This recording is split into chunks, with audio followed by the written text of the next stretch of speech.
Ginawa ni Belk ang lahat para kay Tatang Peldis, para tapusin ang walang katapusang sakripisyo at palayain ang nayon ng Golnir mula sa anino ng takot. Sa paniniwalang wala na ang mga primordial gods, binuksan niya ang mundo upang ibunyag ang tunay na kasaysayan ng kalangitan. Ngunit ang hakbang na inakala niyang magliligtas sa lahat ang siya mismong nagbunyag ng kanilang kinaroroonan. At sa sandaling iyon, naunawaan ni Belk na ipahamak niya ang kanilang nayon. Ito ang tatalakayin ko ngayon, kaya kung handa ka na, Teren, at simulan na natin. What's up mga Koops, Manga Moto nagbabalik. Record of Ragnarok Kabanata 113. Spring ng The Trap, sa pagpapatuloy ng kabanata, sa isang liblib na sulok ng mundo, malayo sa mata ng mga Diyos at sa agos ng kasaysayan, namuhay ang mga alagad ng dakilang inventor na Diyos na si Golnir. Sila ay nakilala bilang the people of Golnir, lihim na nagkubli sa isang puok na tinawag nilang nayon ng Golnir. Sa likod ng isang mahiwagang barrier na nagkukubli sa kanilang pag-iral, lumipas ang mahabang panahon ng katahimikan at kapayapaan. Sa loob ng isang munting bahay sa nayon, umalangaw-ngaw ang mabigat at putol-putol na pag-ubo ng isang matandang lalaki na nakahiga na lamang sa kanyang kama. Tatlo ang nagbabantay sa kanya, at kabilang sa kanila ang isang bata, si Belk. Kitang-kita sa mga mata ng bata ang pag-aalala sa kalagayan ng matanda na si Peldis. Sa kabila nito, nanatiling tahimik ang matanda, tila inuubos ang natitirang lakas sa bawat paghinga. Sa halip na sagutin ang pag-aalala ng bata, ipinakita ni Peldis ang kanyang pasasalamat sa kabutihang loob ni Belk, lalo na sa palihim na pagdadala nito ng alak, isang munting ligayang naging aliw sa kanyang mga huling sandali. Ipinahiwatig ng matanda na lumapit ang bata, at sa marahang kilos, inalis niya ang kwintas na matagal na niyang iningatan. Ibinigay niya ito kay Belk at isinuot mismo sa leeg ng bata. Sa isipan ni Belk, sariwa pa ang alaala ng dating lakas at tindig ni Peldis, malaki ang pangangatawan at puno ng sigla. Ngunit ngayon, mabilis na pumayat at tila pinabayaan na ng panahon ang matanda. Hindi maunawaan ng bata ang bigat ng ipinagkaloob sa kanya, ni ang tunay na kahulugan ng kwintas na iyon. Nagkaroon ng pagtutol mula sa isa sa mga kasama sa silid, batid nilang napakahalaga ng ibinigay ni Peldis. Ngunit nanindigan ang matanda sa kanyang pasya. Ipinaliwanag niya na ang kwintas na iyon ay ang Gungnir, ngunit hindi niya sinabi na isa itong banal na sandata, isang katotohanang walang kamalay-malay si Belk sa sandaling iyon. Ibinunyag lamang ni Peldis na ang Gungnir ay isa sa kanyang pinakadakilang kayamanan, nilikhang kamay ng kanilang Panginoong si Golnir mula sa World Tree, bilang isang lucky charm. Sinabi niyang hanggat suot ni Belk ang kwintas, ito ang magsisilbi niyang tagapagtanggol. Ngunit hindi pa rin niya inamin ang tunay nitong kapangyarihan. Gayunpaman, dama ni Belk ang bigat ng responsibilidad na kaakibat ng naturang kayamanan at pilit itong tinatanggihan. Ipinaliwanag ni Peldis na ang ibinigay ay kabayaran sa lahat ng kabutihang nagawa ng bata para sa kanya. Sa sandaling iyon, unti-unting naunawaan ni Belk ang tunay na kalagayan ng matanda, at ang bigat ng damdamin ay hindi na niya napigilan. Batid ni Peldis ang nararamdaman ng bata. Sa kabila ng kanyang panghihina, nagawa pa niyang igalaw ang kamay at haplusan ang ulo ni Belk, tila binabaliwala ang sariling kalagayan. Ang kanyang kilos ay nagdulot ng gulat sa mga nagbabantay, sapagkat malinaw sa kanila kung gaano nakaina ang katawan ng matanda, kumikapit na lamang ito sa natitirang lakas, pilit tinatago ang katotohanan. Sa gitna ng lungkot na bumabalot sa silid, napalitan ito ng munting halakhak ni Belk, bunga ng pang-aasar at lamang ni Peldis. Sandaling nagkaroon ng liwanag ang mabigat na tagpo. Pagkaalis ni Belk, ibinunyag ni Peldis ang kanyang pananaw, matalino ang bata at batid na nito ang nalalapit na wakas. Sa kanyang kasalukuyang anyo, wala nang anumang makapaglilihim ng katotohanan. Ipinaliwanag ni Saga, ang ikalawang pinuno ng nayon ng Golnir, na labis ang pagmamahal ni Belk kay Peldis, kaya't hindi na nito kailanman malilinlang. Doon ay ipinaliwanag ni Peldis kay Saga ang lihim ng Jotunspegel, ang barrier na nagpoprotekta sa kanilang nayon. Ang kapangyarihan nito ay may tiyak na kondisyon, kinakailangan ng isang nilalang na magsisilbing pinagkukunan ng enerhiya upang manatiling nakatago ang nayon, kapalit ang sariling buhay. Para kay Peldis, ang papel na iyon ay isang karangalan na buong loob niyang tinanggap at inalay. At para kay Saga, na siyang susunod na magmamana ng tungkulin, malinaw ang bigat ng responsibilidad na naghihintay. Ipinahayag ni Saga na ikinararangal niyang ay alay ang sariling buhay kung iyon ang magiging kapalit ng patuloy na kaligtasan ng nayon ng Golnir at ng mga taong naninirahan dito. Sa huling sandali ng kanilang pag-uusap, ipinaliwanag ni Peldis kay Saga ang paraan kung paano tuluyang i-dispel ang Jotunspegel, bago pa tuluyang mahuli ang lahat. Sa labas ng bahay, sa ibabaw ng bubong at bahagyang malapit sa bintana, naroon si Belle. Hindi sinasadya ngunit malinaw niyang narinig ang lahat ng pinag-usapan sa loob. Sa bawat salitang tumago sa kanyang pandinig, unti-unting bumigat ang kanyang dibdib hanggang sa tuluyang pamatak ang kanyang mga luha. Ang katotohanan ng kanyang nalaman ay mas mabigat kaysa sa kaya ng isang bata. Sa loob ng silid, ipinabatid ni Feldes na ang lahat ng kanyang ibinunyag ay hindi maaaring ipaalam kan-inuman. Lubos itong naunawaan ni Saga. Matapos masabi ang lahat ng dapat niyang sabihin, unti-unting nakaramdam ng kapayapaan si Feldes. Batid niyang siya na ang huling direktang disipulo ni Lord Golnir. Ngunit ang kapayapaang tinamasa ng kanilang nakatagong nayon ay higit pa sa anumang pinangarap niya noon. Gayunpaman, may isang bagay na patuloy na bumabagabag sa kanyang isipan, isang pagsisisi na hindi niya kailanman naiwaksi. Ang kanilang guro, si Lord Golnir. Ang tunay na kasaysayan. Ang obra maestrang minsan nilang inasam na maipahayag sa mundo. Ang lahat ng ito ay nanatiling nakatago, hindi kailanman na ipakalat sa lahat. Nang marinig ito, lalo pang nabigla si Belle. Batid niya ngayon ang bigat ng katahimikang pinasa ng kanilang nayon. Para kay Saga, malinaw na ang mga primordial gods ay hinding-hindi hahayaan na maisiwalat ang katotohanan. Kung wala lamang ang mga ito, darating sana ang araw na makakamit din nila ang tunay na tagumpay. Nagpahayag ng pasasalamat si Feldes kay Saga. Sa sandaling iyon, dama niyang nauunawaan na niya ang damdamin ng kanilang guro, ang bigat ng pasyang pinasan ni Lord Golnir noon. Hindi niya kailanman nanaisin na ang laban na ito ay ipamana pa sa mga bata. Ang mga kabataang tulad ni Belle ay hindi dapat maging tagapasan ng digmaang hindi nila pinili. Tahimik na nakinig si Saga habang ipinapahiwatig ni Feldes ang kanyang huling paninindigan. Sa halip na isugol ang buhay ng kanilang mga kasamahan para sa isang katotohanang patuloy na ipinagkakait ng mundo, mas nanaisin niya mabuhay sila ayon sa sarili nilang kagustuhan, malaya, kahit walang kasagutan. Sa kanyang mga huling sandali, naalala ni Feldes ang mga salitang iniwan sa kanya ng kanilang guro, na ang lahat ay ipinagkakatiwala na sa kanya. Matagal niyang pinag-isipan ang kahulugan nito, at sa huli, napagtanto niyang marahil ay ito na ang pinakamabuting wakas.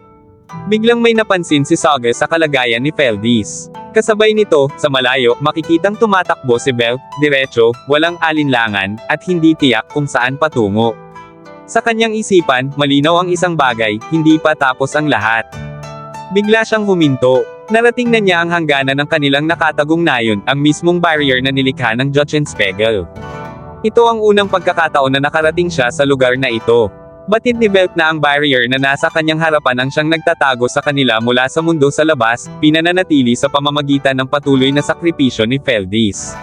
Sa kanyang puso, sumibol ang isang tanong. Kung maaari lamang sana silang mamuhay ng ligtas sa labas ng barrier, hindi nakakailanganing ay alay pa ni Feldes ang sariling buhay upang panatilihin ang proteksyong ito.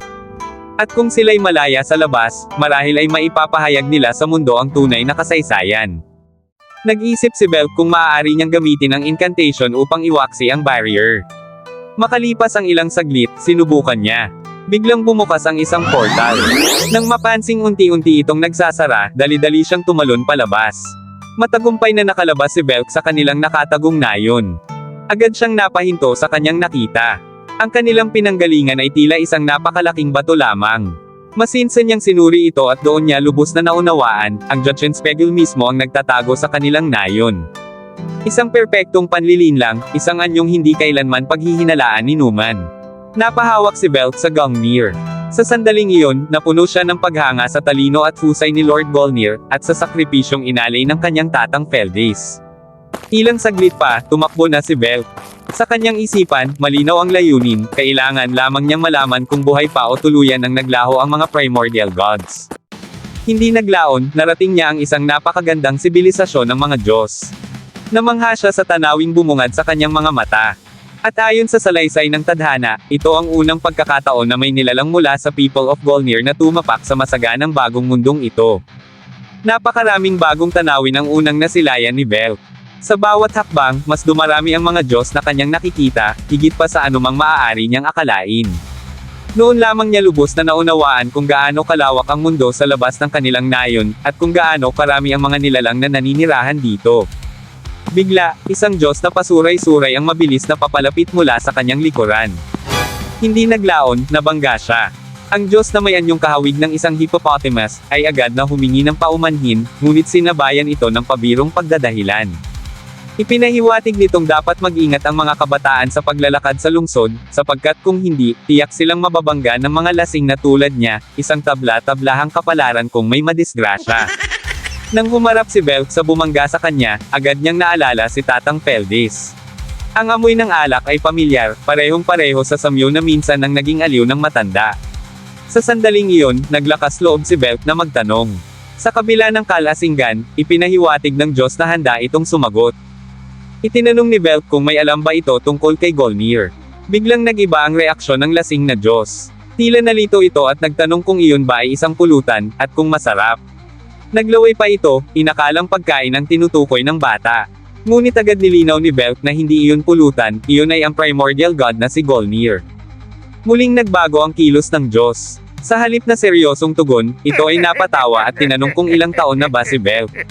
Ipinahiwatig nito na kung may oras ang bata upang asarin ang isang lasing, mas mabuti pang mag-aral na lamang ito ng kasaysayan ng mga Diyos. Para rito, napakalaki na raw ni Belk upang maniwala pa sa mga fairy tale. Lubos na nagulat si Belk. Para sa kanya, ang binanggit ay hindi kailanman isang kathang-isip. Hindi siya nakontento. Sa halip, nagtanong siya sa bawat Diyos na kanyang madaanan tungkol sa mga primordial gods.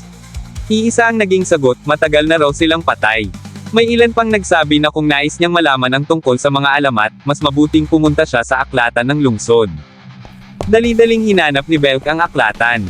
Hindi siya makapaniwala na sa panahong ito, wala nang naniniwalang nabubuhay pa ang mga primordial gods. Nang makapasok siya at basahin ang mga tala ng kasaysayan ng mga Diyos, lalo siyang nanlumo. Ayon sa mga aklat, ang mga primordial gods ay pawang mga alamat lamang. Wala ring anumang tala tungkol sa Yggdrasil, Ragnarok, o Gleipnir, mga kasaysayang matagal ng bahagi ng kaalamang ipinasa sa kanilang nayon. Doon niya tuluyang napagtanto ang isang nakakabahalang katotohanan.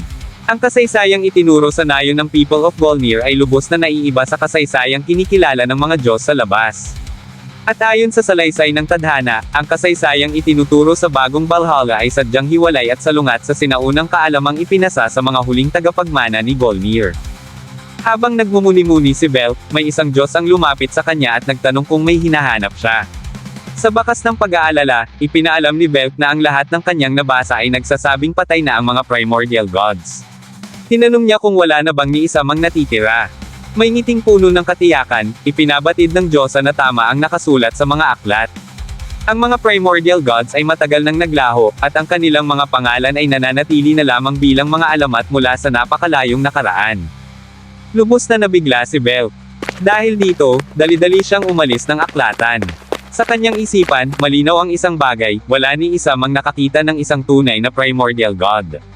Habang siya'y tumatakbo sa mga lansangan, may halong paggan sa kanyang dibdib ang kanyang nadarama. Para sa kanya, nangangahulugan ito na tuluyan nang nawala ang mga primordial gods. Ngunit sa sandaling iyon, biglang nagbago ang tanawin. Makikitang si Belk ay nasa loob ng isang kristal na bola.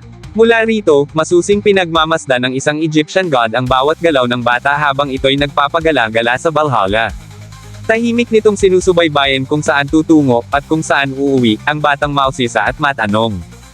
Masayang-masaya si Belk habang pauwi. Ang impormasyong kanyang nalaman ay nagbigay sa kanya ng matinding ginhawa, ang mga primordial gods na pumatay kay Lord Golnir ay wala na. Sa kanyang paniniwala, wala nang maghahabol o magbabante sa people of Golnir. Malaya na ang kanilang nayon mula sa anino ng kapahamakan. Pagdating niya sa dambuhalang batong nagsisilbing anyo ng kanilang tagwan, agad siyang nagbigkas ng incantation upang magbukas ng portal. Dala-dala niya ang mga aklat ng kasaysayan mula sa Valhalla, at puno ng pag-asa ang kanyang dibdib. Para sa kanya, kaunting pagtitiis na lamang ni Tatang Peldis at maibabahagi na nila sa buong mundo ang tunay na kasaysayan ng kalangitan, ang matagal ng pangarap nila ay sa wakas matutupad. Ngunit bago pa siya tuluyang makalayo mula sa hangganan ng nayon, may napansin siyang kakaiba. Unti-unting nagkaroon ng mga lomet ang barrier. Saglit lamang ang lumipas bago ito tuluyang mabasag. Isang mapaminsalang enerhiya ang bumulusok, tumagos sa barrier, at direktang tumama sa katawan ni Belk.